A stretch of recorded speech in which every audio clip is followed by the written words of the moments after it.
नमस्कार विद्यार्थियों, मेघराज गुरुकुल में आपका स्वागत है। और आज अपनी साझा की तीसरी क्लास है। और साझा की तीसरी क्लास में आज का जो टॉपिक है अपना बहुत धमाकेदार, बहुत शानदार होने वाला है। और ऐसा कहते हैं कि पूरे गणित के अंदर इससे बड़ी लैंग्वेज के क्वेश्चंस एग्जाम में नहीं आते भी है। तो एग्जाम के अंदर सबसे बड़ी लैंग्वेज के आधे आधे पेज के क्वेश्चंस जो आते हैं उसी टाइप से आते हैं। तो आज की जो टाइप है वो काफ़ी आसान है, काफ़ी ईजी है, काफ़ी अच्छे तरीके से हम समझने वाले हैं। तो टाइप का नाम क्या है, क्या वेरिएंट है, उसके बारे में चर्चा करते हैं। देखिए शुरू करते हैं वीडियो पर। तो मैं ये कह रहा हूँ आपके सामने, जब ऐसा एग्जाम में कभी आपको नोटिस करे, ये एग्जाम में कभी ऐसा देखने को मिले, जब आपको ऐसा लगे जब कुछ पूंजी लगाई जाए या कुछ पूंजी निकाली जाए, है ना, व्यापार के बीच में से, या फिर कोई एक ऐसा व्यक्ति होता है जो साइलेंट होता है, ना तो लगाता है ना निकालता है। तो एक बात याद रखना दोस्तों, जब बिजनेस किया जाता है तो बिजनेस में तीन तरह के व्यक्ति होते हैं। जैसे तीन दोस्तों ने मिलकर एक व्यापार किया, ऐसा अपन कह सकते हैं आपके सामने, तीन दोस्तों ने मिलकर एक व्यापार किया। अब मैं कहता हूँ जो पहला जो व्यक्ति है उसको पैसों की जरूरत पड़ी, है ना। ऐसा क्या, तीन तरह के व्यक्ति होते हैं बिजनेस के अंदर, और तीन तरह के व्यक्ति के बारे में बात कर रहा हूँ। तीन दोस्तों ने मिलकर व्यापार शुरू कर दिया और पहला व्यक्ति ऐसा है जिसको पैसे की जरूरत पड़ी। तो आप जानते हैं दोस्तों, जब भी कोई भी व्यक्ति बिजनेस कर रहा है और अपना पूरा धंधा वही काम वही कर रहा है, उसके अलावा कोई और काम नहीं है उसका, तो जब उसको पैसों की जरूरत पड़ेगी, घर पे कोई बीमार हो गया या फिर उसको भी पैसों की जरूरत पड़ी है, तो पैसे कहाँ से निकालेगा? बिजनेस में से निकालेगा। क्योंकि समझ लीजिए पहला व्यक्ति को पैसे की जरूरत पड़ी तो उसने बिजनेस में से पैसा निकाला। अब जितना भी निकाला, जितने महीने बाद निकाला, उस हिसाब से बाद में लाभ का बंटवारा हो जाएगा। मतलब एक तो होता है निकालने वाला व्यक्ति, और दूसरा बी व्यक्ति था, वो पैसे वाला है मान लो उस बिजनेस में, तो उसने कहा यार बिजनेस में पैसों की जरूरत पड़ रही है, तो उसने थोड़े और पैसे लगा दिए, तो वह है लगाने वाला दूसरा व्यक्ति। तो कोई एक ने लगा दिया, एक ने निकाल लिया। और एक तीसरा व्यक्ति है जो शुरू में पैसा लगाया था, बाद में ना तो निकाला ना लगा, ले एंड तक उसका पैसा वैसे वैसे लगा रहा, तो उसने ना तो लगाया ना निकाला, वो साइलेंट पर्सन है। तो इस प्रकार के तीन व्यक्ति क्वेश्चन के जरिए और डिटेल में बात करेंगे। इस प्रकार तीन व्यक्ति इस प्रकार का बिजनेस करते हैं और इस प्रकार के क्वेश्चन उनके जरिए होते हैं दोस्तों। तो चलो पहले दो व्यक्तियों का क्वेश्चन लेते हैं अपन, फिर लेंगे अपन तीन व्यक्तियों का क्वेश्चन। तो पहला क्वेश्चन मैं ले रहा हूँ आपके सामने, दो व्यक्ति है मेरे पास, और दो व्यक्ति ले लेता हूँ मैं आपके सामने कोई भी। जैसे लिया मैंने आपके सामने राम और श्याम, दो व्यक्ति है। और इस प्रकार के प्रश्नों में एक बात गांठ बांध लेना दोस्तों, जब भी कभी आपको समय नहीं दे तो व्यापार सिर्फ एक वर्ष चलता है। अगर एग्जाम के अंदर आपको बिल्कुल भी समय नहीं दे रखा तो गांठ बांध लेना, समय एक वर्ष चलता है। अगर वो देगा, फिर अगर उसको वर्ष चाहिए तो 2 वर्ष 3 वर्ष 4 वर्ष 1 वर्ष वो देगा, और नहीं दे तो अपने आप अपने मन से मान लीजिए व्यापार 1 वर्ष चला, क्योंकि समय नहीं देने पर कंडीशन में समय 1 वर्ष माना जाता है। ठीक है। अब मैं ये कह रहा हूँ आपके सामने, देखो सुनेगा प्रैक्टिकली। राम और श्याम के बारे में बात करते हैं। राम और श्याम ने ये कहते हैं कि 5,000 रुपये और 8,000 रुपये लगाकर एक व्यापार शुरू किया। राम और श्याम ने 5,000 रुपये और 8,000 रुपये लगाकर एक व्यापार शुरू किया। मैंने समय नहीं दिया तो समझ लेना सब व्यापार 1 वर्ष के लिए चला। मैं बोल रहा हूँ 4 महीने बाद राम ने व्यापार में 2,000 रुपये निकाल ली। सुनना गौर से, 4 महीने बाद राम ने व्यापार में से 2,000 रुपये निकाल ली। तो एक बात नोटिस कीजिए, इसके जो 5,000 रुपये थे वो व्यापार में कितने महीने लगे? सिर्फ 4 महीने। इसके जो 5,000 रुपये थे वो व्यापार में कितने महीने लगे? सिर्फ 4 महीने। तो राम के जो 5,000 व्यापार में 4 महीने लगे, क्योंकि जो भी निकालने का काम किया इसने 4 महीने बाद किया।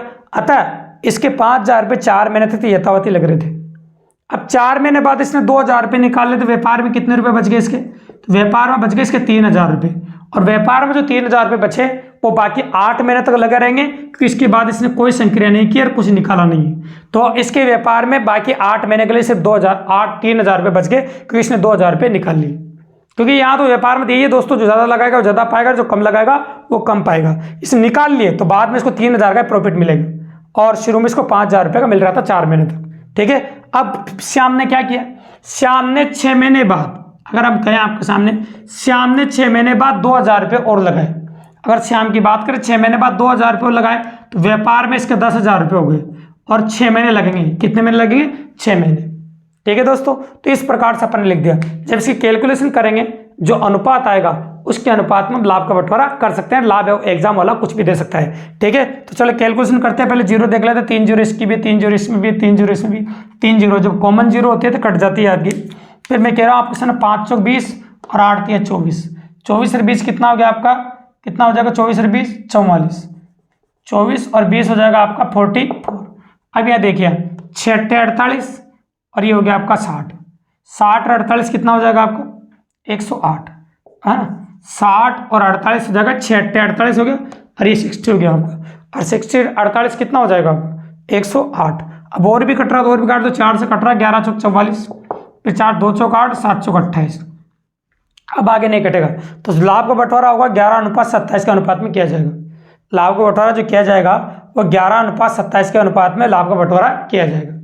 ठीक है दोस्तों, अब मैं कहूँ आपके सामने कि यदि लाभ रूप में 7,600 रुपये मिले हों, लाभ के रूप में 7,600 रुपये मिले हो, तो लाभ में श्याम का हिस्सा ज्ञात कीजिए। क्वेश्चन कंप्लीट हो गया। तो लाभ में श्याम का हिस्सा ज्ञात कीजिए। तो आपको एक कुल लाभ दे रखा है, तो इसलिए कुल भाग के बराबर है। तो 27 और 11 कितना हो गया आपका 38। तो आपको दे रखा 38 बराबर 7,600। तो एक बराबर होगा आपका 200, क्योंकि 238 दूनी 76 होता है, तो 2 बार कट रहा है। तो एक 38 और हो गया 200, तो 38 बराबर 76। तो एक बराबर हो गया आपका 200। एक बराबर 200 हो गया, तो अपन क्या कह सकते हैं बताइए आप। एक बराबर अपन ने 200 ले लिया, तो बताइए किसका पूछा आपसे, श्याम का। श्याम का कितना 27 बराबर, तो 27 बराबर कितना हो जाएगा, 27 दूनी कितना होता है बताइए आपका, 27 दूनी हो जाएगा आपका 54। 27 दूनी कितना हो जाएगा आपका 54, और 2 जीरो ऐसी कैसी, तो 5400 रुपये हो जाएगा। तो 7600 रुपये में से श्याम को 5400 रुपये मिलेगी। 7600 में से श्याम को कितने रुपए मिलेंगे, 5400 रुपये, मतलब 5400 रुपये मिलेंगे। तो ये ऐसा क्वेश्चन अपन ने 2 सदस्य के लिए किया है। अब अपने एक क्वेश्चन ऐसा ले रहे हैं जो 3 सदस्य के लिए अपन करने वाले हैं, जिसमें आप तीनों तरह की वेरायटी आपको देखने को मिलेगी। एक लगाएगा, एक निकालेगा, एक कुछ भी नहीं करेगा। ठीक है, तो चलो ऐसी वेरायटी का एक क्वेश्चन ले रहे हैं अपन, जिसमें ए है, बी है और सी है। इन्होंने 2000 रुपये, 3000 रुपये और 5000 रुपये लगाकर एक व्यापार शुरू किया। अब समय नहीं दिया तो 1 वर्ष के लिए किया होगा, और व्यापार शुरू हो गया।